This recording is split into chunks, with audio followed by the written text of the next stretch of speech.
Vous écoutez un podcast de EJR Radio, la radio pour tous. C'est l'heure du conte. La source.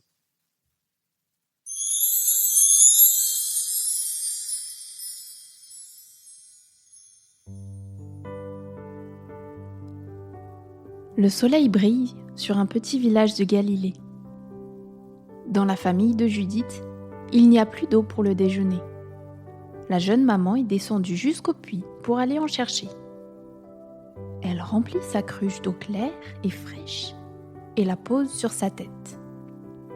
Ainsi chargée, Judith repart vers sa maison. Flop, flop, flop, flop, chante l'eau dans la cruche. Tiens, voici un cyclamen. Sa tige est toute courbée et ses pétales commencent à faner. Prenez un peu d'eau, jolie fleur, dit Judith en inclinant sa cruche vers la plante desséchée. Il m'en restera bien assez.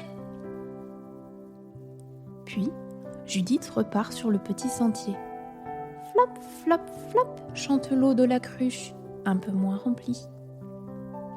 Tiens, voici Jacques, le vieux fermier. Il a l'air bien fatigué. Buvez un peu d'eau pour vous désaltérer, dit Judith. Il m'en restera bien assez. Puis, Judith repart sur le petit sentier. Flop, flop, chante l'eau dans la cruche, à moitié remplie. Tiens, voici Esther et Simon, 2 enfants du village. Ils viennent de faire une course et c'est Esther qui a gagné. Ils sont rouges comme des tomates et tout essoufflé. Tenez, petits enfants, buvez de l'eau, dit gentiment la jeune femme en leur prêtant sa cruche. Il m'en restera bien assez. Puis, Judith repart sur le petit sentier. Flop, chante l'eau dans la cruche presque vide. Juste devant sa maison, Judith voit un homme et une femme qui se reposent sous un figuier. Ils s'appellent Joseph et Marie. Avec leur âne, ils sont partis de Nazareth pour aller jusqu'à Bethléem. C'est un voyage très fatigant, surtout pour Marie qui attend un petit bébé. La future maman a très soif. Ils n'ont plus d'eau et Joseph demande à Judith où ils peuvent en trouver. Prenez toute l'eau, dit Judith en donnant sa cruche à Marie. C'est important pour vous et votre petit bébé. Je redescendrai au puits en chercher.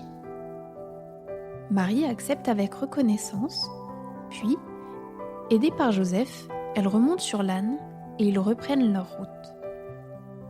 Judith, avec sa cruche vide, entre dans sa maison. Rachel, sa fille aînée, se précipite vers elle toute joyeuse. « Maman, maman ! Papa a creusé la terre dans le jardin pour planter l'olivier. Une source a jailli. Nous n'aurons plus besoin de descendre au puits. » Quelle bonne nouvelle! Judith est ravie.